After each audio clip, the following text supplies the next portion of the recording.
Laipply podcast. True. This creates danger. And I'll tell you what, in my time on this, I'd never seen this before. People driving by my house and using the R word in front of people. This is shameful.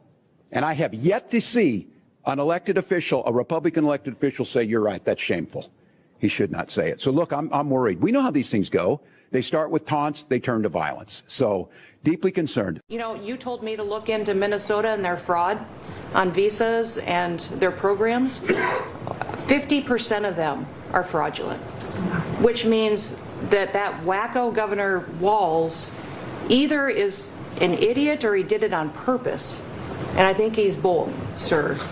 He brought people in there illegally that never should have been in this country, said they were somebody that they're not. They said they were married to somebody who was their brother or somebody else. Fraudulent visa applications, signed up for government programs, took hundreds of billions of dollars from the taxpayers, and we're going to remove them and we're going to get our money back. And we're going to, this next year, make sure that we only put people in leadership positions in this country that love this country and have its back. So thank you for letting us get up every day and have a purpose. It is important for us, one, to remind folks that we are Americans. We're not going anywhere, and we will continue to be in this country. And two, that Minnesotans are resilient. And we will continue to thrive. One of the sticky issues for the FBI, and we'll be really keen to hear the explanation for this, but one of the sticky issues is that why didn't analysts and investigators at the FBI sort of connect these dots earlier when this person's information was already in evidence the FBI had in hand, and mostly evidence it had collected in 2021 and 2022? And tonight, new information. According to a source familiar with the incident, the two survivors climbed back onto the boat after the initial strike. They were believed to be potentially in communication with others and salvaging some of the drugs. Because of that, it was determined they were still in the fight and valid targets. A JAG officer was also giving legal advice. So again, David, that video will be key, and Admiral Bradley will be on the Hill tomorrow behind closed doors.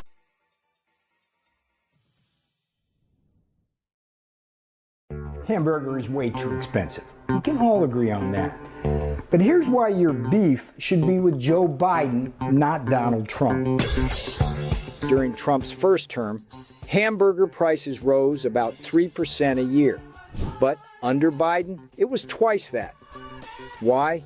Biden's green war on oil drove up diesel, fertilizer, and feed costs. And Biden's range war against America's ranchers cut off grazing on federal land, forcing ranchers to slaughter heifers.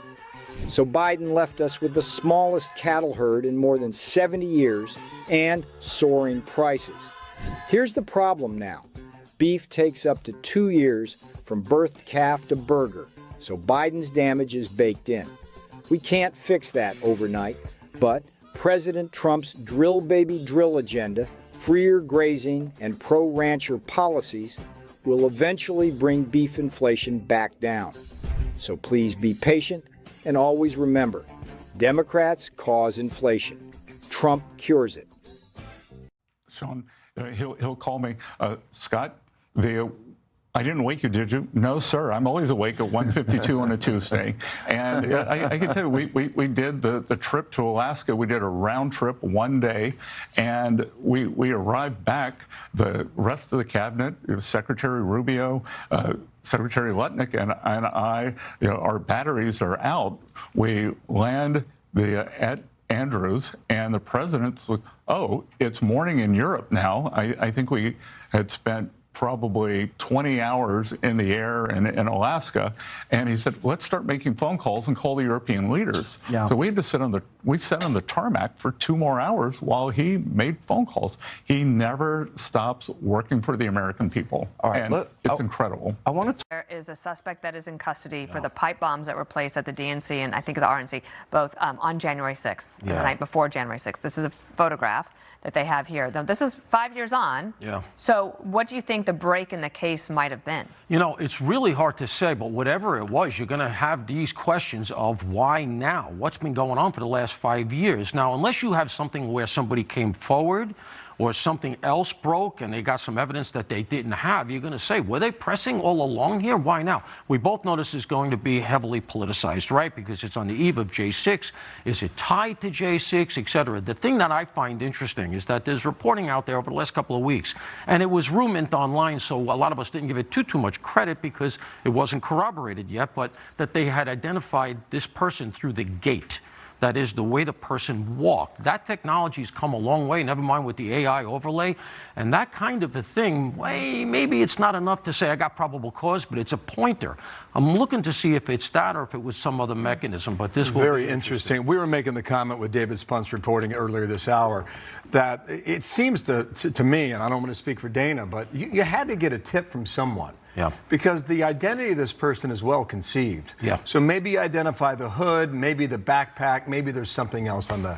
Yeah, there was a lot done apparently with the sneakers. The sneakers were relatively rare as these things go, and so they did a deep dive. I just happened to notice about the sneakers and if they were sold in the Washington, D.C. area. And you can backtrack a lot. We had a case one time we found somebody in Hawaii relative to a backpack that he had bought. So you can do this kind of stuff if you have the investigatory muscle. Maybe it takes a long time. Maybe the sneakers end up being a brick. We'll have to see. But fascinating that after 5 years, this is a big win. Let's see if it holds up. You got to make sure that you got the right person, innocent until proven guilty.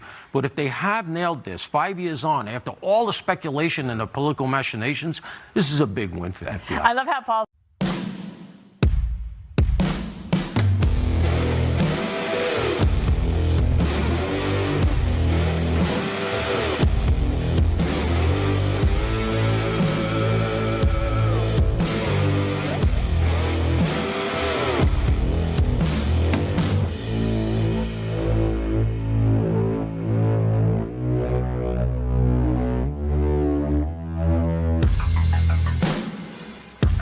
All right, Thursday night, 3 weeks till Christmas, and we are live. Hope everybody's doing good. As always, be blessed in the mighty name of Jesus. Got my church shirt, not church shirt, my Christmas shirt on. Yippee-ki-yay, bleeping, credit die hard.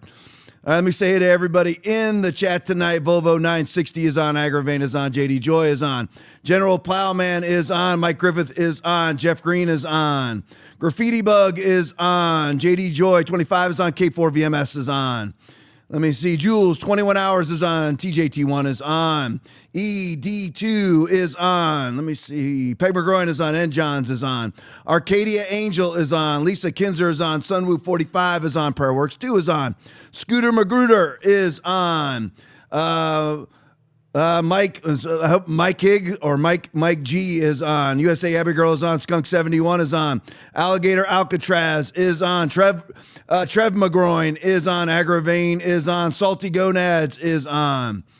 Let me see here, scrolling down. Those Jesus people is on, already in the rant, Jules 21 hours, thank you, is on, Gloyd Shaw is on, Jeannie Malfeasy is on, Captain Cliff is on. Let me see if I missed anybody. Nope, I got him. Granite 2468 is on. Big Jim Go Blue is on. Robin Aroni is on. Scrolling down. Let me see here. Beland Marcus is on. Uncle Wally is on. Luann 5 is on. Richard Perry is on. K4 VMS is on. Release the Hog is on. Jim Brody is on. The great T1AU is on. Stephen Toms is on. Let me see here. LA 106 Times is on. Big E 926 is on.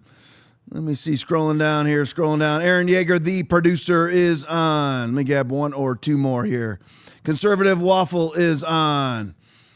Hanslick Donovan is on. Milwaukee James is on. Bud 64 is on. Scrolling down, just a couple more. Oh man, I'm way down here. I'm nowhere near the bottom. Let me see here. Leon Fish Puppy is on. Let me grab a couple more here. Let me see. Who haven't I got yet? Let me see here. Gen 1 Live Free is on. Let me see. Wait Away is on. One more. Total G Word is on. Love you guys. Appreciate each and every one of you. Hey, great news. Aaron, I know you really believe it. Yeah. Pipe bomber's been caught. Oh, yeah. Sure. Okay. Now, Tom, do you believe that this is a pipe bomber? Not really. Now, do I believe this person could be involved in it to some degree? Possibly. I'm still a believer in the original gate analysis that came out from Kyle Seraphin, with it being the former DC Metro cop who now works for the Secret Service. So, I mean, am I saying that she's guilty? No, I'm just saying that I believe the original story. Do I believe that this person is at least potentially involved? Do I believe it's potentially even the person? Maybe, but this, once again, is a rich person. Don't worry, we're deep diving into all of it. Just want you to know where I stand first. So, because when I start telling the story, people are like, oh, Tom believes it. Well, no, I just have to tell you what's been reported, and I'll tell you what I believe, what I don't believe. But this is a person living in a very rich, affluent neighborhood. If you saw any of the footage, lives in a very rich, affluent neighborhood. Credit Alex Jones on this from insiders around the neighborhood. This was a reclusive person, strange person, liked to go out walking in the freezing cold weather with shorts on. And Aaron, what do you call those plastic shoes everybody wears? Crocs? Crocs. The Crocs. You go out with Crocs and shorts and sub-zero weather, walking his dog. Weird dude. So this is a primary recruit, Tyler Robinson type for intel agencies. So again, could it be a Tyler Robinson situation where they tell Tyler Robinson, hey, be on the roof this time. This is just an op.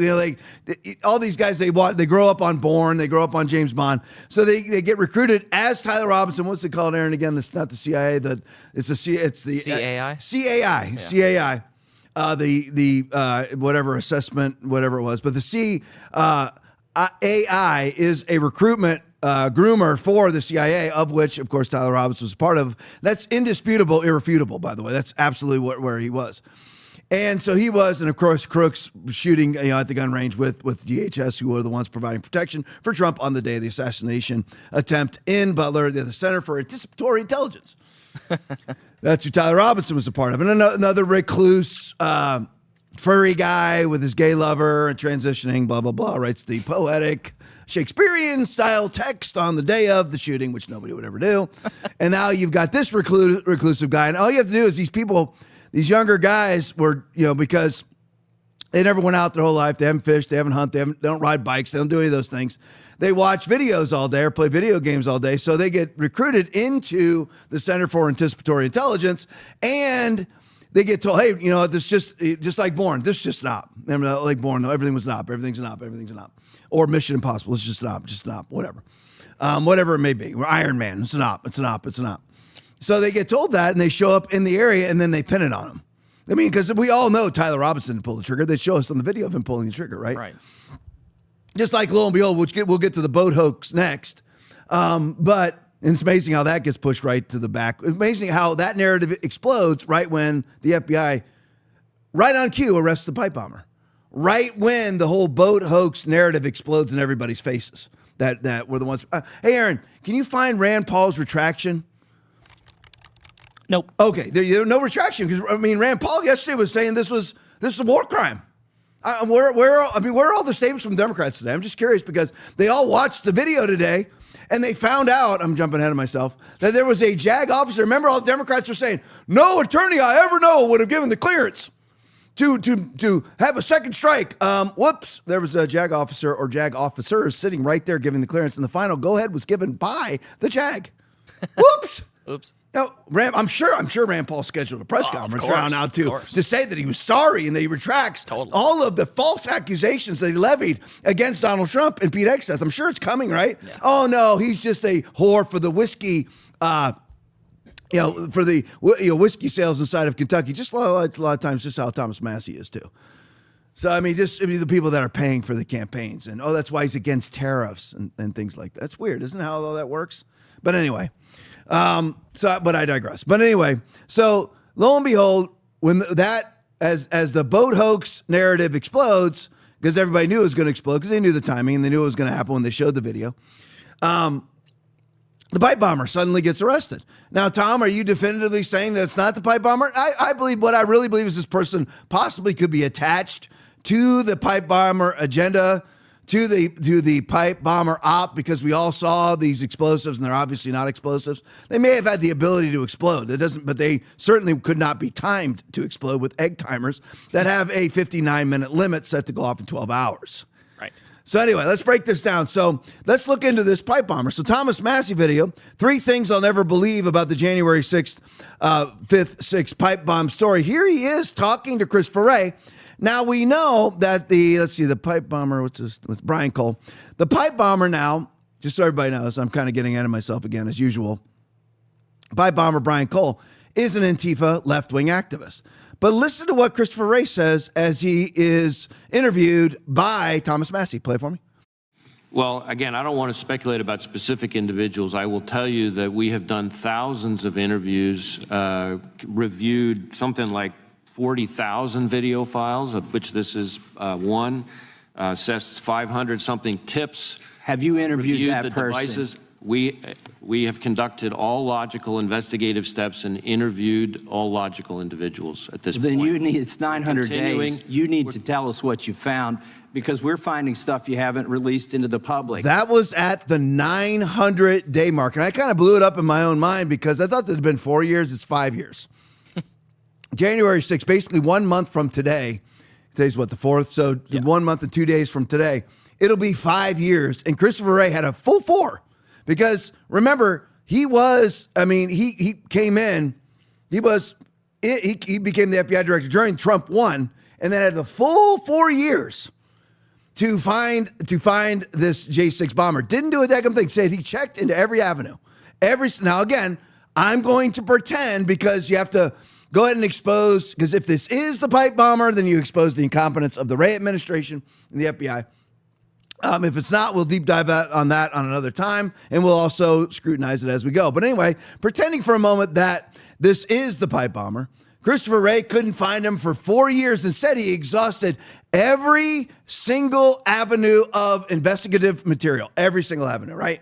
For 4 long years. And lo and behold, Trump, they really weren't even looking into this person until a couple months ago, but we'll just say 10 months. Lo and behold, Trump's administration catches the person in 10 months. Nick Sorter video director Kash Patel says the FBI combed through 3 million lines of data to find the alleged J6 pipe bomber. Play it for me.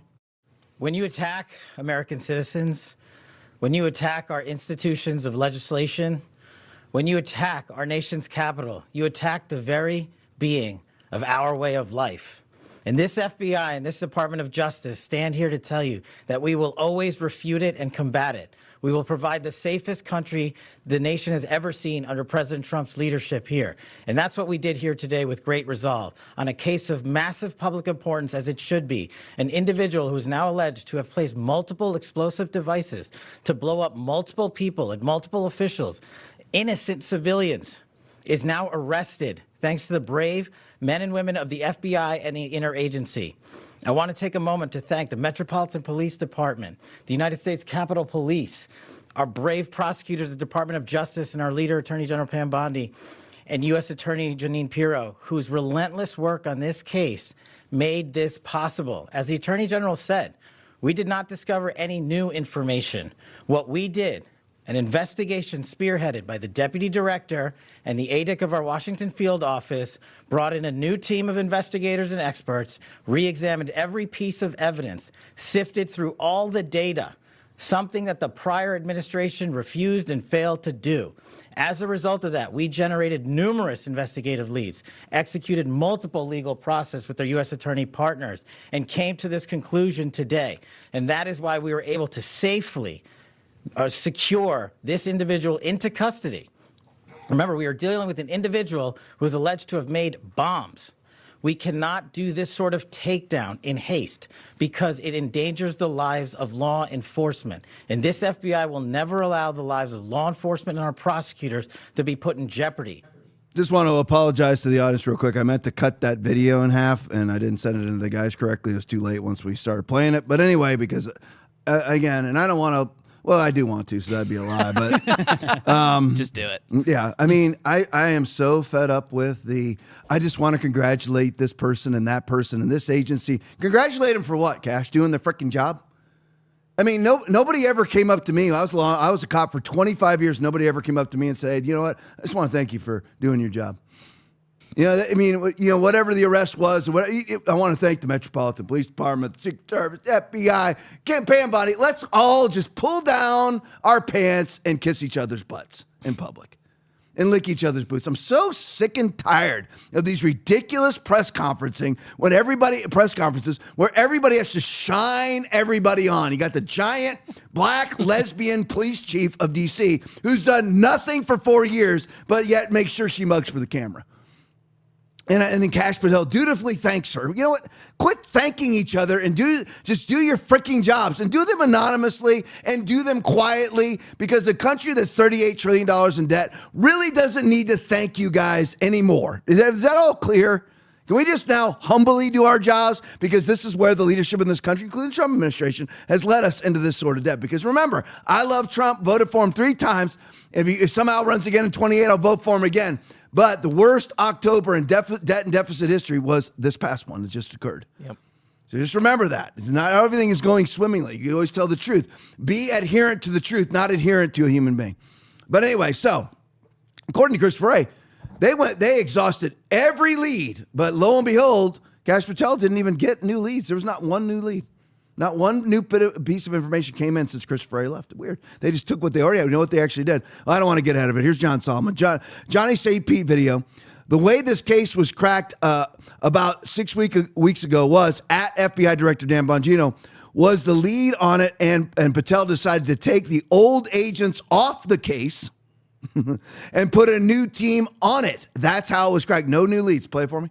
Mentioned, I think it was just before Thanksgiving on your show, I thought there would be an arrest this week. They were zeroing in on a gentleman whom they arrested this morning in Northern Virginia. And the way this case was cracked was about a month or 6 weeks ago. Bongino, who was the lead on it, and Patel decided to take the old agents off the case and put a new team on it. Now, there was a little resistance, as there always is in the FBI, to any form of change. But the new team came in. They applied some new ideas, some new technologies, and some of the evidence that was sitting right in front of them with fresh eyes was followed, and it was able to be led to this gentleman who they arrested a little bit ago. We don't know much about his ideology or his intentions or his motives yet. And one of the things that FBI officials stressed with me this morning is that this is really the beginning. The arrest is the beginning of trying to understand how this operation was conducted, who's behind it, whether there are more conspirators or whether this is a lone wolf. Still all of that to be determined, but a really extraordinary effort. Almost 5 years later, with a fresh set of eyes and a different approach, the FBI that couldn't solve the case for 4.5 years solves it. Very much like the way the Charlie Kirk investigation occurred in the first few hours. There were a lot of FBI agents in old guard that didn't want to put the suspect's photo out, but Kash Patel and Bongino insisted that was going to be key to getting the father to flip. And they put the photo out, the father flips, and of course you get that arrest as we see. What you're seeing is a different mentality in the FBI, and that plays out in 2 different ways. First, you see successes that we haven't seen in a while, lots of arrests, cases solved that had not been solved for a long time, other cases which could have gone on for months being solved in 33 hours like Charlie Kirk's assassin. The second part is it results in a lot of whining from FBI people who think they know what's better. And you see that even in the Miranda Devine story earlier this week. You've got these grousers and grouchers because the truth of the matter is Donald Trump ordered Patel and Bongino to break glass at the FBI. They broke glass. And now the FBI is doing things differently. They're succeeding, but there are people who want to focus on the whining and crying, not actually the success of what the FBI has been doing. The way they solved this case was fresh thinking. Here's what kind of strange credulity. In 5.5 years, and Dan comes in with Kash, but Dan finally gets tired of it, puts on a new team. Yeah. And I understand it's a fresh set of eyes, a different perspective, but it doesn't strain credulity to think that the original FBI team was really, and this is the problem with all of J6, were they part of the problem? Because, to say that Bongino and these guys came in and in 6 weeks cracked the case is fantastic. But you sit there and go, particularly you see a lot of these former whistleblowers of people trashing Kash every day. Yeah. Is the building just still adamantly opposed to Kash, Bongino, and President Trump? Oh, fewer and fewer people are opposed. There are even people that were opposed at the beginning, like this guy's just a talking head. He's not an FBI agent. And then you start solving cases, and people are like, oh, damn, hey, this is working. We're getting bad guys off the street. So there are 2 or 3 dynamics going on in the Bureau. The first is there are people that are still the deep state, and as Kash Patel and Dan Bongino, find them. They throw them out, or they twist them in a way that they're required to show us what the deep state did the last 6 or 8 years that we didn't know about. Early on, there was some question, why was Kash Patel keeping certain people behind? Because those people wanted to keep their pension, and Kash Patel and Dan Bongino wanted to know what really went on, and they squeezed those people to find out what the dirty secrets were that existed from the Wray and Comey era, and that's how they found the burn back. All right, so there you go. And hopefully the good stuff about Bongino and Kash Patel is accurate. I hope that it is, because we'll keep getting these arrests. Again, if Brian Cole actually did this. Again, do I believe he actually did it by himself? No. I believe this is if it's truly investigated. Now, here's the question. Does anybody have, will anybody defy the Schumer warning that if you mess with the intel agencies, they have 10 ways from Sunday of getting you back? Will somebody actually be willing to poke that bear? Will Bongino or Patel, if they are legitimate, they will get to the bottom of this, because we know that Brian Cole, recluse from a wealthy, affluent neighborhood, we know he didn't act alone. We know he didn't build these bombs. We know that for I'm going to stop saying 4 years. For 5 years, nothing was done. No investigation was done. It wasn't what John Solomon said. I love John Solomon, but he's still too white-pilled. He's like, no, it just took fresh eyes. Well, no fresh eyes. You had the agents that were assigned to the case that were covering it up and making sure that it was never actually resolved. That's what they were doing. So you put agents on that are specific picks from Kash Patel and Bongino, if they're white hats, and they solved the case in really a matter of a couple months. It's done. So the question will be and it's not, so far the signs have not been good coming from Patel, because he's pinning all of the Charlie Kirk assassination on Tyler Robinson. And we all know, everybody knows, it's impossible for him to have taken that shot. We all know that. If you actually, it doesn't matter what you believe about Israel. It doesn't matter what you believe about Turning Point. I have beliefs about all of those things. The suspicious activity of the Turning Point staff, all those different things. It doesn't really matter what you think about those things. What really matters, it matters, but what I'm saying is, big picture, we know that Tyler Robinson could not have taken that shot. But Kash Patel has shut down all investigations into anything but Kash Patel, because Tulsi Gabbard said, here's other information that could lead this to some sort of international picture. And Kash Patel said, nope, Tyler Robinson did it. All investigations are closed. And for some reason, Trump has gone along with that. So the fresh eyes narrative from John Solomon, I don't think it has anything to do with fresh eyes. It just has to do with, finally, you had people who weren't covering up. It's not even a matter of competency. It was people who were competently covering it up. So I don't believe that Brian Cole did this by himself. I believe he's possibly involved in it. Or Alex Jones's narrative on it is they bring people in who are actually charged with other crimes. They tell them, we'll dump this one on you, and you'll get a whole lot less time for this than you would get for that. But that sounds awfully, that couldn't happen in America's judicial system, could it? We've all seen the judges over the Trump administration, Trump 1 and Trump 2, the corrupt judges, the corrupt prosecutors, the blue juries, the blue jurisdictions, the Keith Ellisons of the world, the Kim Foxes of the world, the George Gascons of the world, the Larry Krasses of the world, all the Soros prosecutors. So we know how corrupt the system is.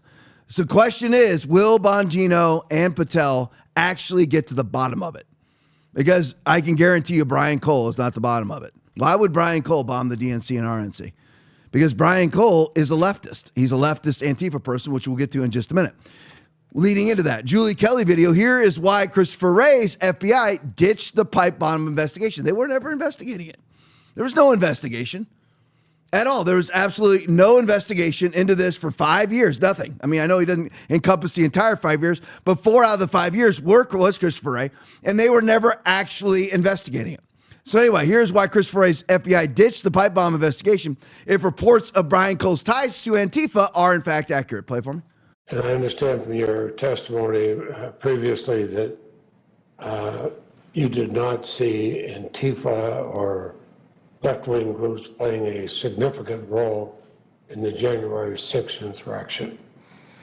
Certainly, while we're equal opportunity and looking for violent extremism of any ideology, we have not to date seen any evidence of anarchist violent extremists or people subscribing to Antifa in connection with the 6th. That doesn't mean we're not looking, and we'll continue to look, but at the moment, we have not seen that.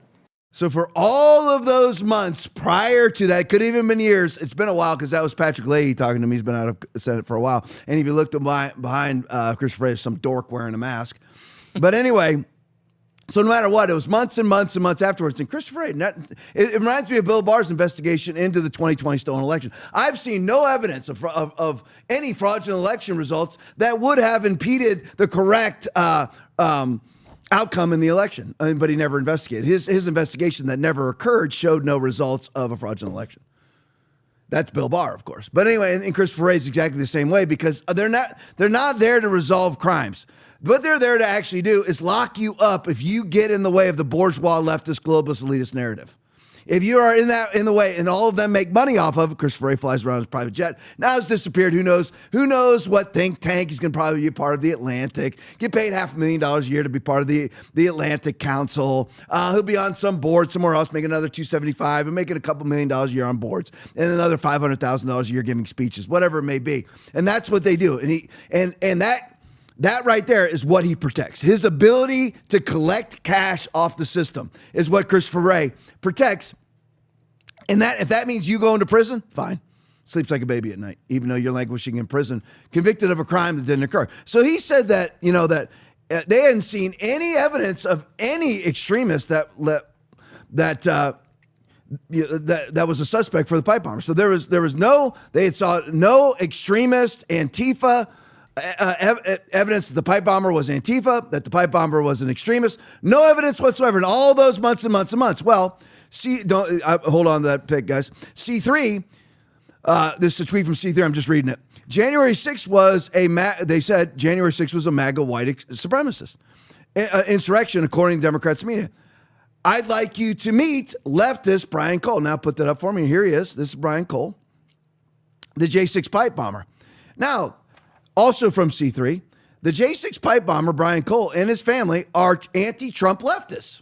Now, we were told during all this time that this was white supremacist terrorist, number one threat to America, according to Joe Biden and Christopher Wray. Remember that. Now, that is the narrative of Joe Biden and Christopher Wray. The number one threat to your life. Not Ilhan Omar and a bunch of Somali rapists, not a bunch of Somali low IQ inbred rapists. They're not threats at all to you, but the white supremacist terrorists are. Once again, that blows up the whole January 6th was a Trump insurrection scam. No wonder Christopher Wray never found him. Now let's look at the media's narrative. So everyone go ahead and just embrazen the image of the J6 pipe bomber in your head. Let's go to the Maze video. One of the worst takes ever. Here is leftist propagandist Goebbels media acolyte Mehdi Hassan. Here he is. Here's his narrative on the pipe bomber. Play for me. Jelani, you're a black man. I'm a Muslim. When you consider how black criminals and Muslim terrorists are treated, both by the legal system and by the media, and yet the January 6th pipe bomber who laid explosives in front of the RNC and DNC headquarters still walks free. We just learned today that then Vice President-elect Harris was inside the DNC when the bomb was found there. We still don't take domestic terrorism of the far-right white variety seriously in this country, do we? No, we don't. We've seen this since the Obama administration, where they pointed out that there was this rise of white nationalist terror, and that was promptly squashed and jumped upon by the Republicans in Congress. And so great cries of outrage in response to that. And this has been what we've seen since then, nowhere near the level of alarm that we've had around the, what was the phrase they used, Islamic terror that they were trying to make Barack Obama say all the time. Yeah, it's just so depressing, the double standards. I don't know how many times you can draw attention to it. I, as a Muslim, keep drawing attention to it. A double standard, that doesn't exist, and if it did exist, certainly wouldn't apply to this case. And I'm waiting for the Mehdi Hassan, Jelani Cobb. I'm waiting for their retraction because they said this was a white supremacist terrorist who did it. And how dare anybody possibly accuse a black man of doing it, let alone a Muslim of doing it, and especially in light of all the Somali news we have lately. But of course, that doesn't apply to this particular case. However, a black man does apply. And they were saying at the time, look how black men are mistreated, and how this was obviously a case of white supremacist terrorism. Wouldn't you? I mean, I would. If I had made that assertion, I would have rushed to a microphone today and said, you know what, I was wrong. I would do that. Nick Sorter, this is just a read-only tweet. Just in J6 pipe bomber criminal complaint released, FBI was able to pinpoint at exactly which stores on exact dates each individual component from the pipe bomb was purchased by suspect Brian Cole. Now, that couldn't be done. Get this, Aaron, get this, Joe, get this, everybody's watching. That couldn't be done for 5 years, but lo and behold, it could be done in the last 2 months. Huh. That's weird, isn't it? It's almost like they didn't, I mean, again, they were able to pinpoint the stores in the exact dates each individual component for the pipe bombs was purchased, but that couldn't be done over the 4 long years of Christopher A., but under the 10 months of Cash Patel, it could be done. Weird, isn't it? All right, Carmine Sapia, also read-only tweet. Brian Cole, the J6 pipe bomber, is from a family that runs a bail bond service for illegal immigrants. What a shock, huh? And they're represented by Democratic Party socialist acolyte Ben Crump, as usual. So we can easily assume that, of course, he is not MAGA. So I'm waiting for all the retractions. All right, townhall.com. Here's one of the stupidest people on the planet, Senator Mark Warner. Townhall.com video. It kind of makes me crazy, as Mark says, to see the Justice Department treating the arrest of the pipe bomber suspect as a victory lap. Play it for me. But I got to tell you, it kind of makes me, looking at this crowd, doing a victory lap when all the senior FBI officials across all key divisions have been fired for political purposes, when in some field offices up to 45% of the FBI officers who are doing things like counter-espionage and cyber have been assigned to do immigration cases. It's a little rich that they're saying they're American safer. How much earlier could we have caught this guy if resources hadn't been diverted? And I hope it would also remind folks that on January 6th, I was here at the Capitol on January 6th. It was an ugly, awful day. And this administration and this president basically pardoned all the perpetrators. You know, it's that kind of picking and choosing of facts from this crowd that makes me a little bit crazy. Now to the question of... I don't know if this resonates with people, but I will say this. What really absolutely floors me about people like soulless, rudderless whore Mark Warner is that he knows on the day of the Fedsurrection that there was never a threat to his life. He knows that. But yet he's willing to falsely prosecute people on the premise that there was. And just sleep like a baby at night, knowing that he's put people in prison that never should be in prison, that should have maybe gotten a citation for unlawful parading, but are now in prison for the next 8, 9, 10, 20 years. And he's fine with that. And he knows that his life was never in danger. He never sweated it one bit in his life, but yet he's willing to lie. And I understand lying or whatever, but you know what? It's sin, and it's God's most disdained sin, really, if you look at Revelation 21:8.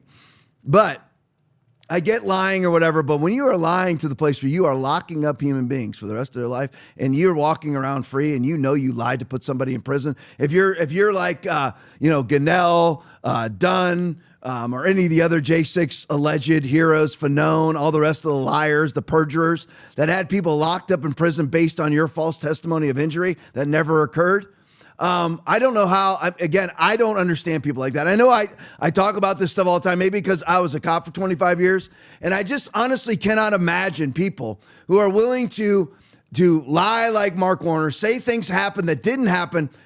I get you doing that if it has no repercussions on another human being. I'm not justifying it. I'm saying I get it and move on from that. But when you lock people in prison or even cause them to be killed because of your lies, and it's not that it's even over. You lie and then it's over. You lie. Mark Warner's lied, and people off of Mark Warner's lies, Fanone's lies, Dunn lies, Gunnell lies. People were in prison for years because of their lies, and they have no problem with it. Fanone just goes off and bench presses more, whatever it is that he does, and taking steroids, whatever, because he's blown up like a bodybuilder. But anyway, so what's hysterical about what Warner says is if resources weren't diverted, how much quickly could this have been resolved? Mark, 4 years there was no resources diverted. Not one. For 4 years under your boy, Puddin' Pop, Joe Biden, not one resource from the FBI was ever diverted, according to Christopher A. It was a full-scale, focused investigation. That's what we heard, right? Not one resource was ever diverted. For 4 years, you couldn't figure it out. And you're actually going to go on national TV and national media and say, how much sooner could this have been resolved if the resources weren't diverted under the Trump administration? Trump solved it in less than a year. You couldn't solve it in 5. And no resources were ever diverted. How do you even come out and make a statement like that? Because buffoonery on the left is accepted by people who vote for the left.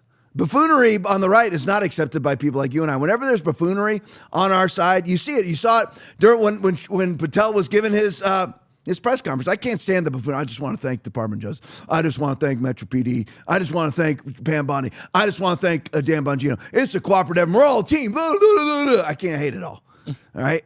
So I don't like buffoonery. But if you're a leftist, you come out there. It's the leftists who are watching Mark Warner are saying, that's right. If they wouldn't have diverted all those resources, then they could have solved it quicker. You had 4 years, and under Trump it was solved in 10 months. And by the way, they didn't even divert any resources off of it. So it's all a lie. Absolutely unreal that anybody would ever buy into being a Democrat, but they do. All right, let's move on to the boat hoax. Scott Jennings' video, I'll let him set it up. Democrat narrative on narco-terrorist boat strike absolutely crumbles. Play for me. I want to start today with the crumbling Democratic narrative around what the Trump administration is doing with regards to sinking the boats of these Venezuelan drug runners. Today, Admiral Bradley, who is in charge of the military operations in this theater, testified before Congress in a closed, classified setting, and he told them something very simple about this boat strike from September the 2nd that everyone is talking about. He told them he made the decision to strike the boat multiple times with the full consultation of a military lawyer and in accordance with lawful orders from the Commander-in-Chief and the Secretary of Defense. Bradley said there was no, quote, kill them all order given by Defense Secretary Pete Hegseth. That's what the Democrats and some in the media have claimed, that Hegseth gave a kill them all order. Bradley, under oath, said that did not happen. Arkansas Senator Tom Cotton was in this briefing. I want you to listen to this exchange that took place as he came out the door. Here's Tom Cotton. Senator, you said that the strikes were righteous, that there were 4 of them. Would you have taken the same shot if you were in that position? If I was Admiral Bradley and I'd been delegated authority, absolutely. And I'd do it again. Was there more than 4 shots? No, there's 4. Tom Cotton says, I would have taken the shot. And there were 4 strikes, not 2, as had been erroneously reported by the Washington Post. But here's the truth of what happened. We bombed a boat, and then we bombed it again because there were 2 narco-terrorists still on board trying to salvage the drugs that were on the boat, which caused the reason for the strike in the first place. There are no illegal orders. There is no unlawful attempt to murder 2 poor fishermen clinging to a shipwreck. There are just narco-terrorists, their drugs, and a president's determination to stop them from flooding our country with that poison. By the way, those aren't minnows in those barrels you see in the boats, folks. Those are drugs or components of drugs. All right, so there you go. Now let's look at this whole narrative. This is all put out by the Washington Post, where democracy dies in darkness, though they are the darkness that democracy dies in. That should be their new motto. We are the darkness that democracy dies in. That should be what it is, because they put out that 11 people were on the boat. Completely wrong. They said that Pete Hegseth put out the order on the second strike of kill them all. That never happened.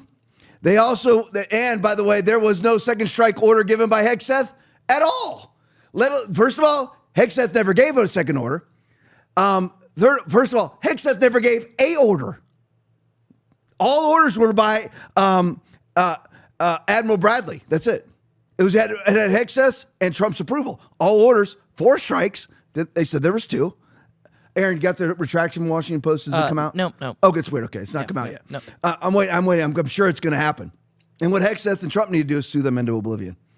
Sue Bezos, well, if he still owns the Washington Post, into oblivion for defamation, because it's all a lie. Think about the lies so far. So they said Hegseth gave a second strike order with the quote, kill them all. Never happened.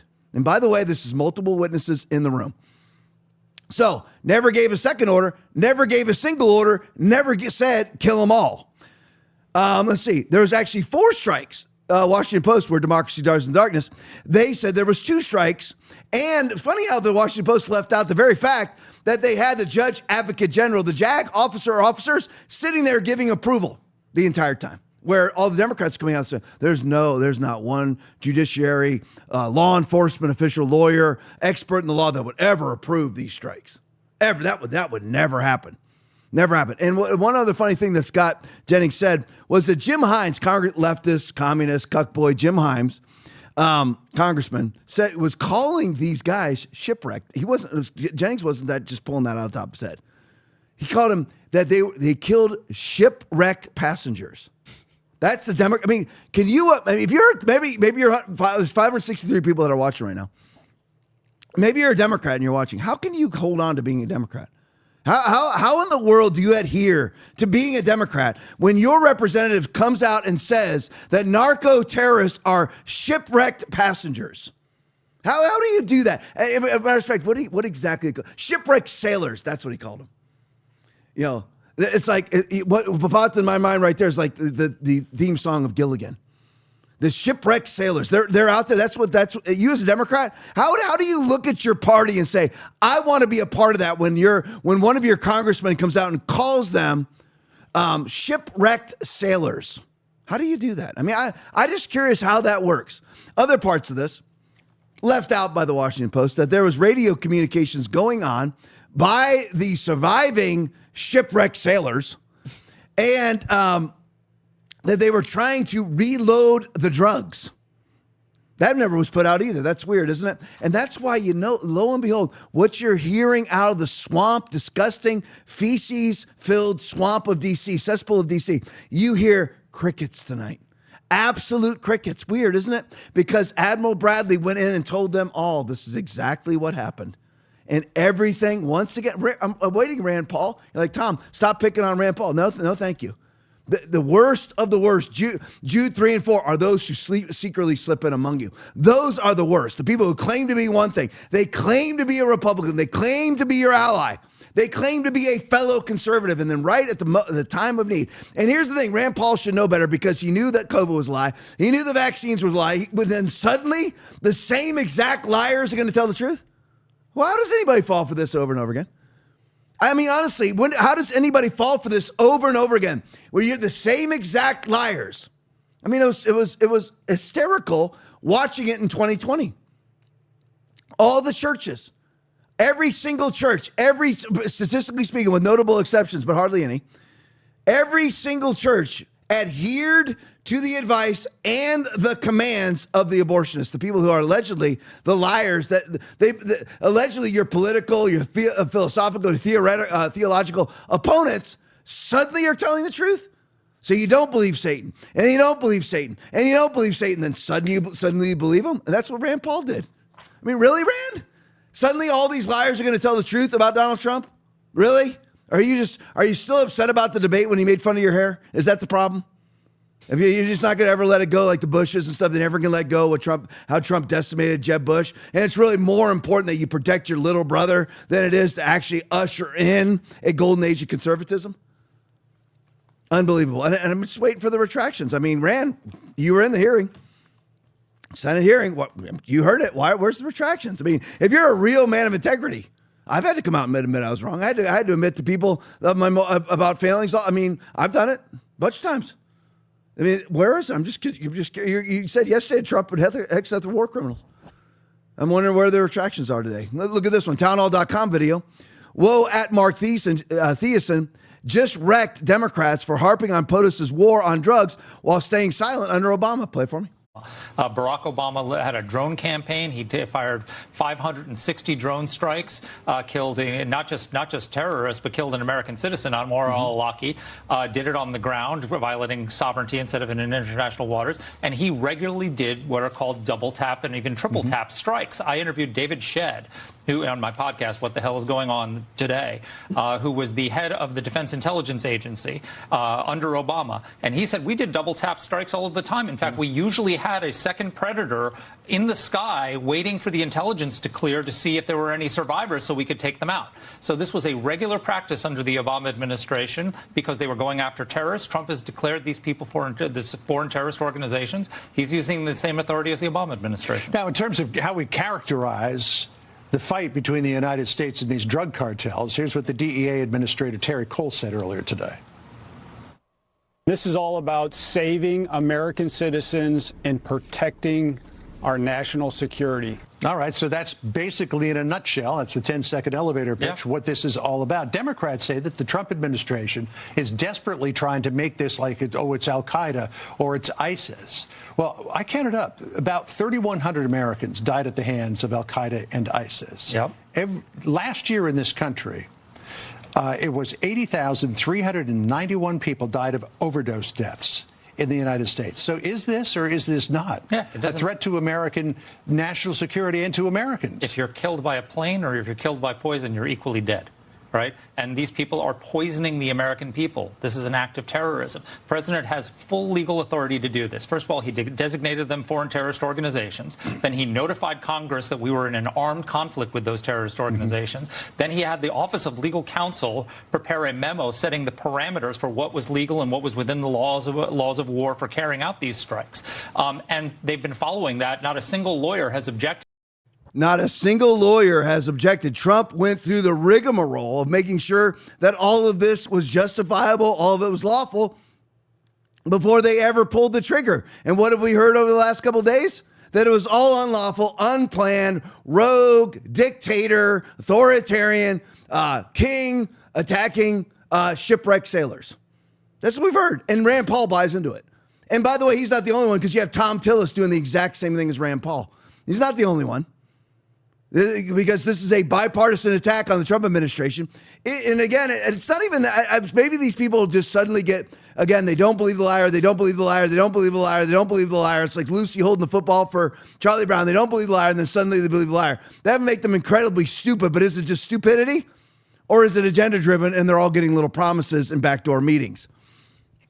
But as Mark Thiessen put out, I interviewed David Shedd on my podcast, the head of Defense Intelligence Agency under Obama. So this obviously is not a MAGA person. If you're the head of the DIA under the Obama administration, you certainly are not pro-Trump. He said we did double tap strikes all the time. Aaron, what kind of strike would this be?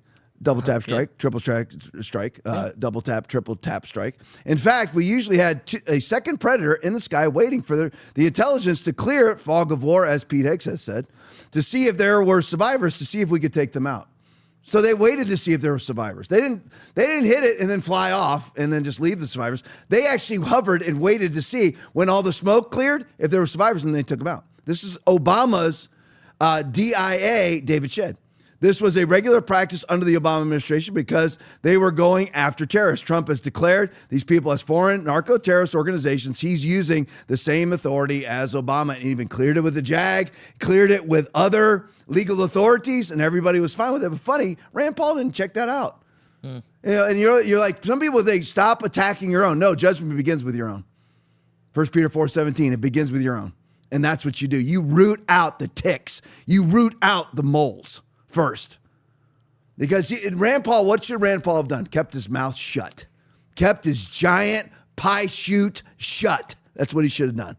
Even Dan Crenshaw's right on this one. I have to show it. I'm always against Crenshaw, but he's right on this one. Julia video.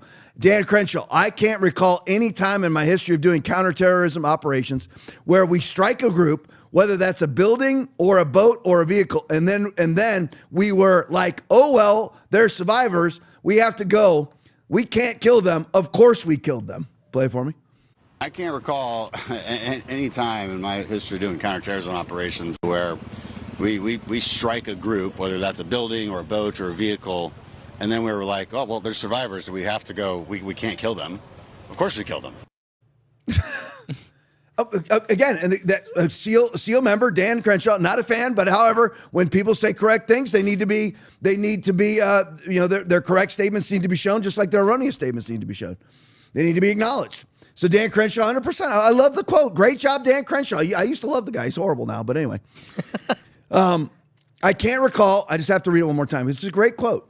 I can't recall any time in my history of doing counterterrorism operations where where we strike a group, whether that's a building or a boat or a vehicle. It's covering all venues here. And then we were like, oh, well, they're survivors. We have to go. That's Democratic Party narrative. Oh, they're survivors. We have to go. We can't kill them. Of course we killed them.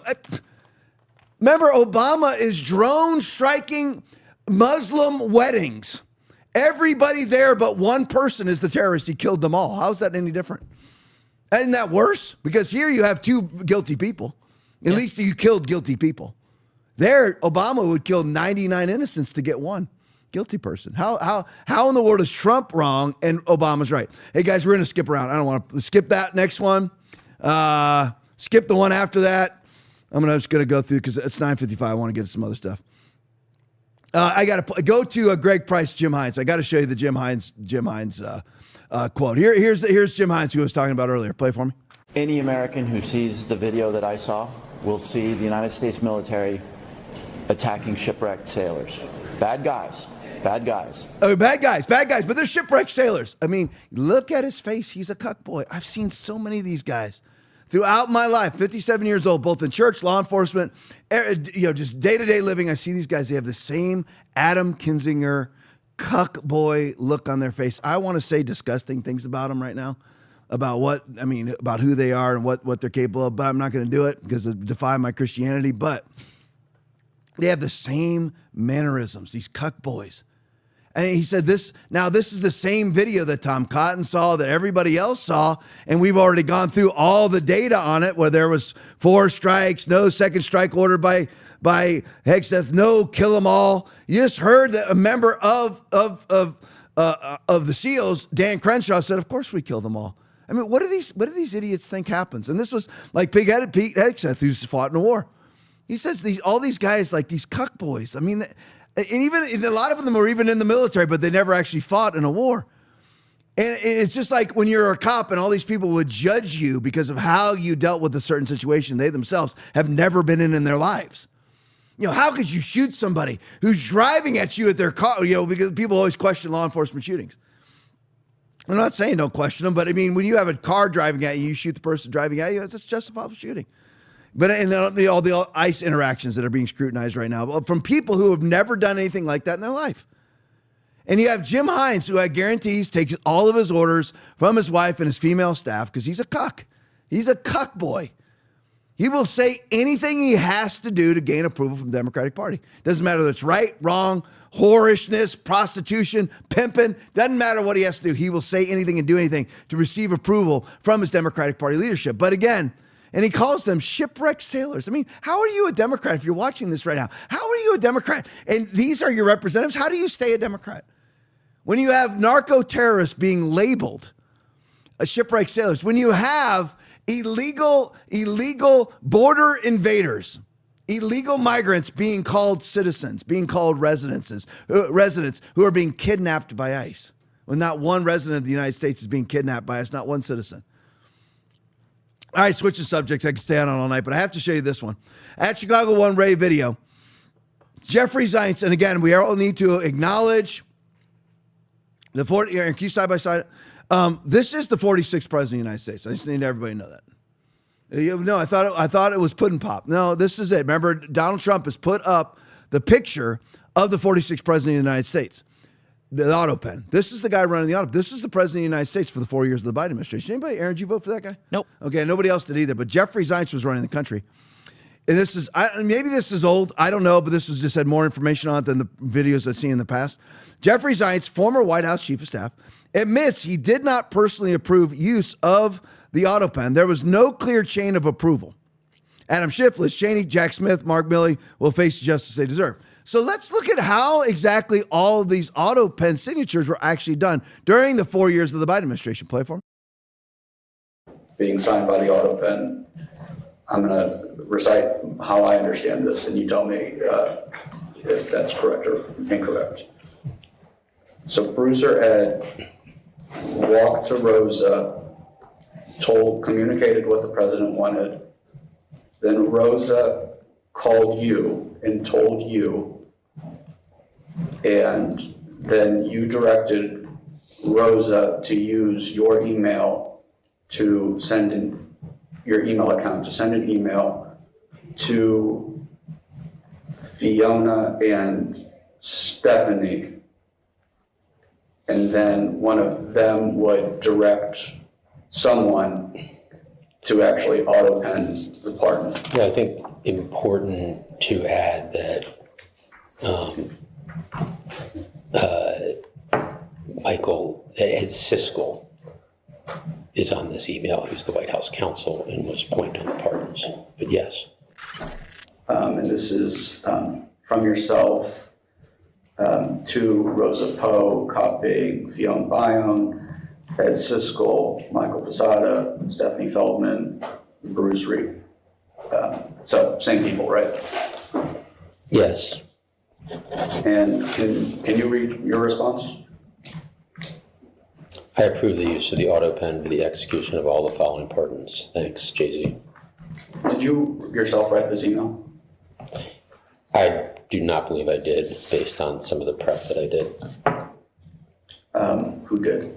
Rosa. And did Rosa have access to your email? Yes. And who else would have access to your email? I don't believe anyone else.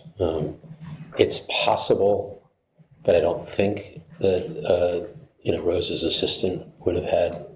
But I think it was only Rosa. It's my recollection. So so looking at these two exhibits in conjunction, can you just explain to me how the information came from Ed, Bruce, Steve, Annie, or Anthony to you? Rosa gave me a phone call. And how did Rosa know?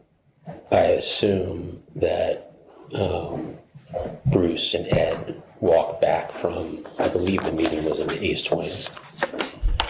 Rosa was in. And, we're at a point in time now where there's, 16 hours left in the administration. And we are, White Houses in the last few days are very, very thinly staffed. You need to offboard starting 2 weeks beforehand. So I assume Bruce and Ed went to Rosa to get to me immediately, to make sure that I was cognizant of the decision and that I approved. I think at that point, the judgment of the team was the logistics were such, with so little time left in the administration, that the auto pen made sense. And Rosa asked me about if I approved everything, and I said yes. And then she did what she did on occasion, which was to send the email, because I was at home and she was there, and time was of the essence. How often would Rosa send emails on your behalf? On various issues, I don't know. It wasn't infrequent, I'd be walking down the hall, post an Oval Office meeting, having to get to another meeting, and things needed to be done. And I would say to Rosa, make sure you email Staff Sec this, or email Jake Sullivan that. It's the reality of life in a West.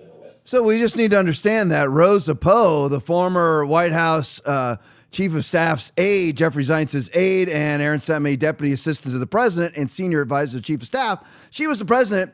And according to, and strangely looking of Asian descent, of course, but that goes without saying, of course, just like every key position in Canada has somebody of Asian descent, namely Chinese. But anyway, just kind of weird how all that works. But and then you have, of course, Israel selling a lot of our secrets to the Chinese, a lot of our military secrets. But again, I digress. Right. But you're not allowed to question any of those things. That's right. Because if you don't bless Israel, you won't be blessed, and if you curse Israel, you'll be cursed. So that's all a lie, by the way. But anyway, so. The people who actually run it, I just want everybody to recognize, because I was wrong. It's not Jeffrey Zients. I guess we call him the VP. This is the President of the United States. This is President number 46 right here. Because according to Jeffrey Zients, she was sending emails in his name approving the use of the auto pen. So she was approving the use of the auto pen for numerous people. Isn't that great? I mean, isn't everybody happy about that, though? I mean, again, it'll be great if they actually can subpoena Joe Biden to come in, because he won't know anything. So these people will be thrown under the bus, because and a Biden would never let themselves get prosecuted if they get somebody else prosecuted in their stead, of course. Let me show you this one. Big, bad, horrible things happening in Canada right now. I mean, really bad. And here's the thing. We can criticize Canada all we want, because Canada is going to a guaranteed monthly income. That's coming very soon for Canada, but that's already been started in Illinois too. So we always think, sometimes we look at other countries like how horrible they're going cashless in Australia, biometric ID, all those different things. Well, if a Democrat gets in charge, we are literally months behind all of those things. So Alex Jones' video, another one of my favorite people in the world. I love Alex Jones too, but one of my favorite people in the world is Artur Pawlowski, who we've had speak here at the church several times. But anyway, great man, super. I mean, talk about the, a patriot for Canada, a patriot for the United States also. That's the guy who, get out of here, Nazis, get out. I mean, all the videos, great videos from COVID. Continues to stand, has faced 300 and something charges, fines, everything else. Tried to destroy his life. But anyway, Alex Jones' video, insane video. Watch top Canadian minister call for Canadian minister Artur Pawlowski speak about the banning of the Bible in Canada. That could never happen. Could it? Really? Let's play it. Play it for me. So right now, the latest attempt to destroy us is being done by Mark Miller. He is the minister of Canadian identity and culture. You got to remember, he's the same one that flooded Canada with haters of America and democracy as a minister of immigration, refugees, and citizenship. He was a minister from 2023 to 2025. So he is coming right now. The government is coming with Bill C-9, and it's an act to amend the criminal code. It's called the hate bill to attack the hate. But what really is doing, the Ottawa Coalition warns that BC9 targets protests, not hate. So this is a design to attack anyone and everyone that dares to oppose them, anyone that wants to protest, anyone that wants to bring the truth. Because you got to remember, those that hate the truth, they view the truth as hate speech. And if you don't believe me, look what is happening in Ireland right now. Look what is happening in Australia, New Zealand. Look what is happening in Britain. And play this video. This is a crazy. You will be shocked. Play this video. This is the minister right now. And I've got the legislation right here. It says if they deem something years in prison preemptively, if they think you're going to say something, thought crime, you go to jail. Let's play the thought crime minister in Canada. Here he is. Merci. I'll just use the chair's prerogative for 2 seconds to ask a follow-up question to Mr. Ross. And it's despicable and as unlawful, I believe the statements made by Mr. Sharkawi were and would be if they were stated again. We don't know why the prosecution chose not to continue with the charges. And perhaps it is to Mr. Fortin's point. I just want to dig in a bit about the concept of good faith, Mr. Ross. In Leviticus, Deuteronomy, Romans, there's other passages, there's clear hatred towards, for example, homosexuals. I don't understand how the concept of good faith could be invoked if someone were literally invoking a passage from, in this case, the Bible, but there are other religious texts that say the same thing, and somehow say that this is good faith. I mean, clearly there are situations in these texts where these statements are hateful. They should not be used to invoke or be a defense, and there should perhaps be discretion for prosecutors to press charges. I just want to understand what your notion of good faith is in this context where there are clearly passages in religious texts that are clearly hateful. And that's your headline, that they want to ban reading the Bible in Canada. Yeah, and I warned people, just like you were warning people for years, and I said, listen, you should pay attention to my accent.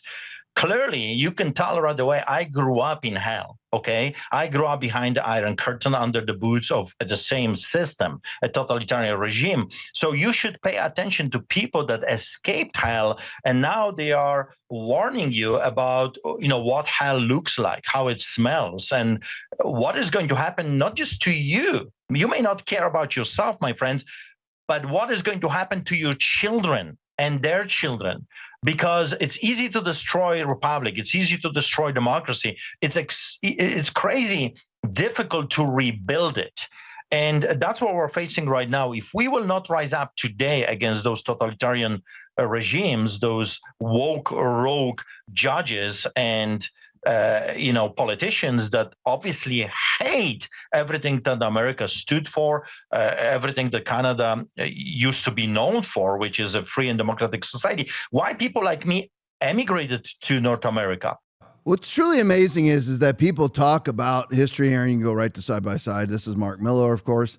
People talk about Nazism as if it was this wretched time, which it was, but then imitate it. I mean, it's what's truly amazing is they'll call Trump a Nazi, but then imitate Nazism when Trump has nothing to do with Nazism. But then they go, the ones who are calling Trump a Nazi, imitate it, because this man's title is Minister of Canadian Identity and Culture. And he was the Minister of Immigration. So what he wanted to do was flood Canada with third world migrants, inbred, low IQ Pakistanis and Somalis, and who are very easily globally governed because they have no heritage connection to the Charter of Rights. That's what he wanted to do, which he's doing. So now he can come in with his hatred, intimidation, and obstruction bill. Now, now again, you know what I'm about to say. Another one. No, whether it's Jim Hines, I mean, no matter who it is, another cuck boy. I mean, this guy is obviously a receiver. We know that. Another cuck boy. in taking his vengeance out on manliness for the rest of his life, because he himself will never, ever take a stand. And Aaron properly asked, hatred? When he was reading verses in the Bible, he was saying that there's verses in the Bible that hate homosexuals. No, actually, the verses in the Bible are warning homosexuals to turn from their sin, the same as a liar or a fornicator. So here's what's funny, because the Bible also says that a fornicator, somebody who's having heterosexual sin outside of wedlock, that person is going to hell, just like the person who ODs on Bud Light, gets drunk on Bud Light, going to hell. So does that mean now I hate the person drinking Bud Light because I warned them not to be an alcoholic or a drug addict, because if you do not repent of those sins, you're going to hell? Or the liar? Or the sorcerer? Or the murderer? Is it hatred? Now, do I hate murderers because I'm telling them to turn from their sin?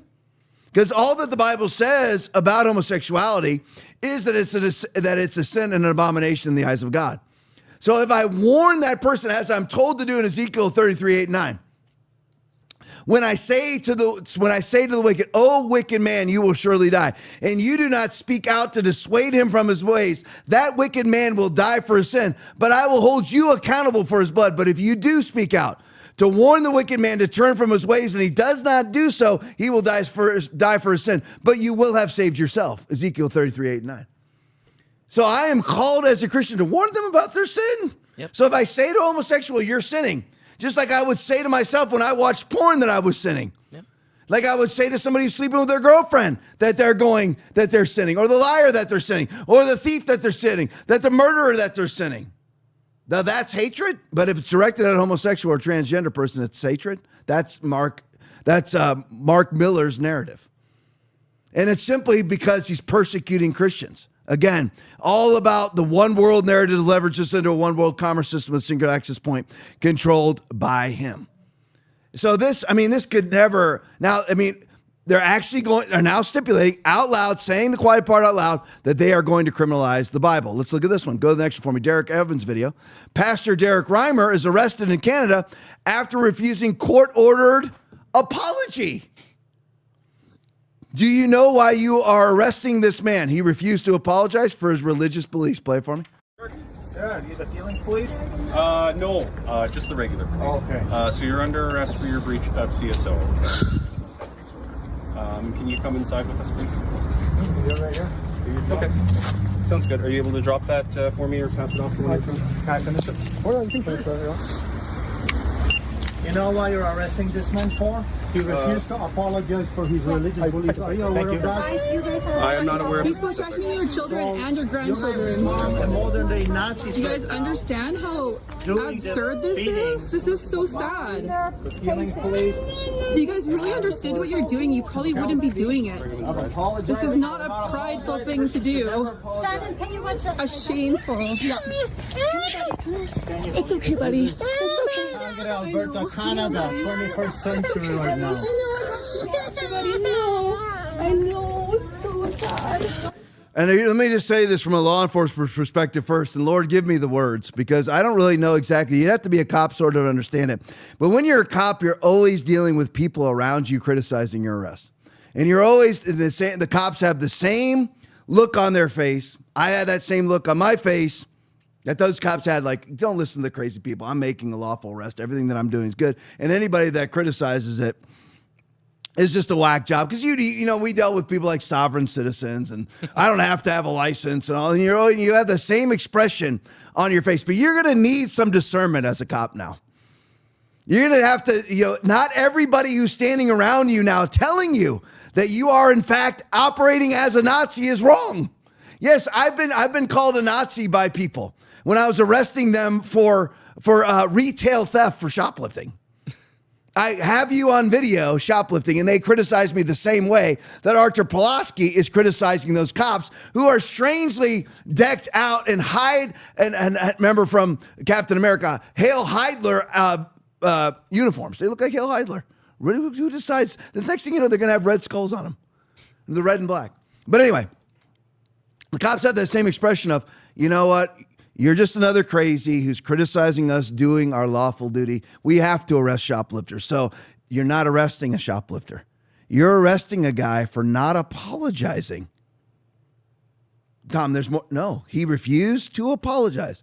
Pastor Derek Reimer arrested in Canada for refusing a Aaron loved this, court-ordered apology that he has to apologize for his hating views. Probably anti-homosexual, right? If you're a cop, you're going to have to break through the mentality of I'm just doing my job, and everybody who criticizes me is a nut job. They all have the same expressions on their face when they're arresting people for not wearing masks and standing 6 feet apart. And I mean, I just eventually you're going to have to, as a cop, break through and say, you know what? I am acting on behest of Nazis. Therefore, I am one if I continue to make these arrests. And I can't bend over any further. I cannot, I'm going to have to draw some sort of line in the sand where I cannot bend over any further to keep my job. Where I'm arresting people for not apologizing. I'm done. I had already told my wife that the moment they send me out to arrest people for lawfully carrying firearms, I'm quitting. When they would send me, if they ever sent me out to arrest people for spanking their kids, I'm quitting. I'm not going to do anything it takes to keep my minimum wage, not minimum wage job, my middle class job. I'm not good. I wouldn't do it for if it was $1 billion a year. But these cops, I'm like, how do you live with yourself for making an arrest that violates the Charter of Rights?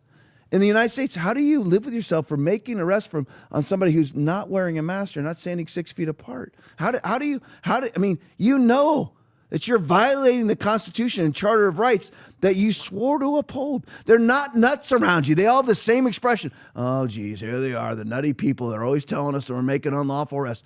You're not arresting for retail theft here. You're not arresting for murder.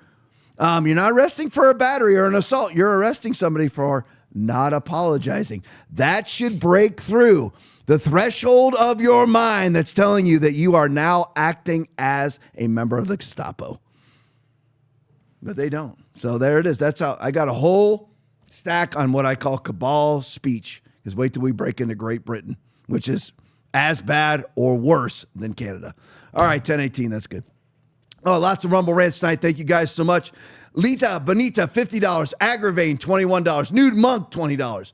Jules, 21 hours, $10. Dave Souders, $10. Hefner, $10. Thank you guys so much for giving in the rant. I really appreciate you guys. Thank you guys in the chat. Love each and every one of you. Back here tomorrow night at 9 o'clock as always, finishing tonight's postgame with the Trump Christmas video. You got to see it. Stick around for the postgame. Love you guys. See you tomorrow night, 9 o'clock. God bless you. Revelation 22, 18, and 19. For I testify to everyone who hears the words of the prophecy of this book. If anyone adds to these things, God will add to him the plagues that are written in this book. That's what goes on with people who want an accommodating message. I want to be understood. No, there's nothing in there in the Bible about God understanding. Here's God's commands. Do them or do not.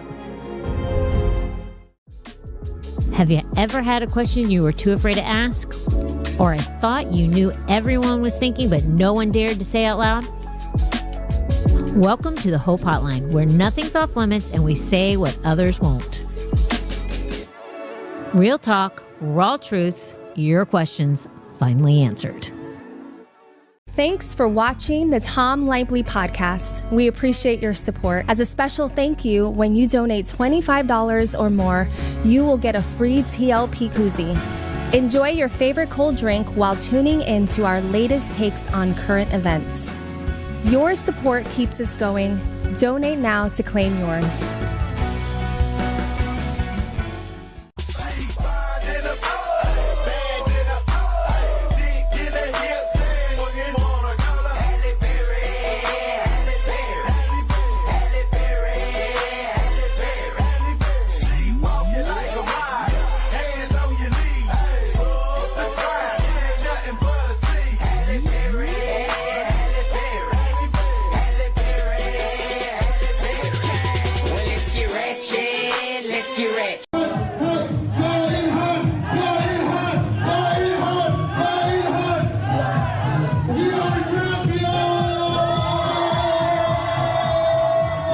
The next time I go out and a white person looks at me like this, I'm gonna look back like this.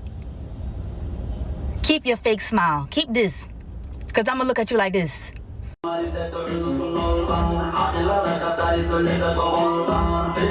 Assalamu alaikum. Assalamu alaikum. Somalia. Somalia. Hiran State. Mawisle. Mawisle. Early voting was hadda illa November 4. I need your vote. I need you. One sec. Democracy's calling. See you, Daddy. Bye. Hi, my name is Cooper, and this is a day in my life as a White House intern. We did a joke. Hey, everyone. Vogue. Usually I start off with a big coffee. Sorry, they're like really strict in here. Hey, Jenny. I booked you a nail appointment, love. Yeah, I didn't tell you to do that. It's called Initiative. Hi, White House. This is Cooper. I don't think so. Oh, doesn't matter. This is actually the entrance to the West Wing. This is so fun, and it's really prestigious. Hey, POTUS. Is Olivia Rodrigo still here? No. We've come a long way in our fight against this virus. We've vaccinated 160 million Americans. Are you getting this all down? Don't worry, Queen. It's all right here. Cooper. Sorry, Miss Jen. And Jen, don't forget to have fun. Spirit fingers, Mama. We need to get shots in the arms of every single American. I'm heading to a haircut. Comment if you want me to make more of these. Do you feel more comfortable living under American law, or do you feel more comfortable living under Sharia law? Sharia law. I'm a Muslim. I prefer Sharia law. Right. Sharia law, yes. You prefer Sharia law over American law? Of course, yeah. Of course, yeah. And do you find most of your friends feel the same way? Yeah, of course. If you're Muslim, yeah. He can make his daughter marry somebody. Yeah, he can. Yeah, he can. He has the authority, you know? The authority to do that. Yeah, to do that, yeah. So here, how young do you think it's okay? Yeah, 15. Is it right to kill somebody who insults Muhammad? Yeah, because she is just, she hate the religion, I understand. But she shouldn't pick up the prophet, you know? So you understand why people would want to attack her? Yeah. If you had a choice, would you rather live here or would you rather live in a Muslim country? I'd rather live in a Muslim country with my people. Would you prefer to live in America or prefer to live in Somalia? For me, I think it's Somalia. I would rather live in Somalia. I'm not Americanized. I just speak fluent, and I'm, you know what I mean. I'm articulate, and I can articulate what I'm trying to say. You know what I mean. That's about it. But other than that, I mean, as far as my culture and my preferences and everything, it's still Somali. You know what I mean. Even though here you have all the freedom and stuff like that. And even though I have all the freedom, I think life might be better in Somalia than here. Because now you have the freedom of it, of practicing your religion while working and doing your other things. They took my son, and I got to work. I got a phone call from work saying that they took my son. He's only 16, and he was violated. They said they slammed him to the ground. I just want my baby back. They took my son, and I got to work. Do you have a warrant? Do you have a warrant? Do you have a warrant? Where is the judicial warrant? Where is the judicial warrant? Where is the judicial warrant? You can yell all you want. Y'all are doing this in front of his family. Y'all can do this discreetly. Where is the warrant? Where is the warrant? Where is the judicial warrant? Where is the judicial warrant? Y'all are taking him for nothing. I don't care either then. Y'all are not supposed to be doing this. You're impeding. I'm not doing nothing. I'm standing back. Where's the judicial warrant? Stay there and keep talking. Come closer, all right? Don't do that to him! Don't do that to him! Man, fuck you! That is a good man! You have no warrant! You have no warrant!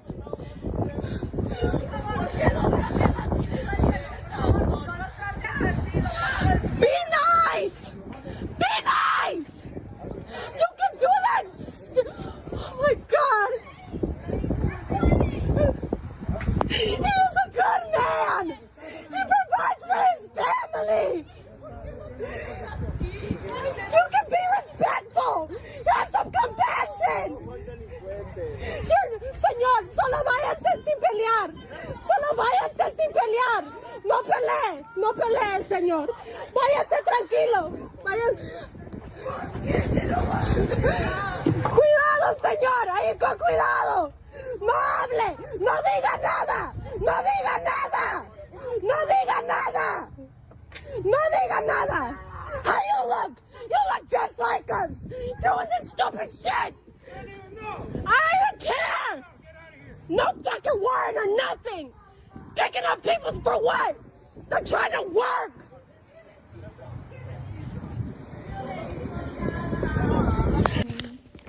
TikTok, I'm asking for your help. I'm at the county jail and I came here with my husband to pay some debt, and there were ICE agents outside and we didn't notice, and when we were walking out of the county jail, they were waiting right there in the corner and they just took him from me, and I'm asking for help. We have 5 kids that need their dad.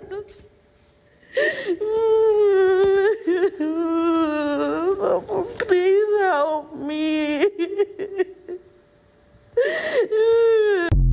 America. God bless you all.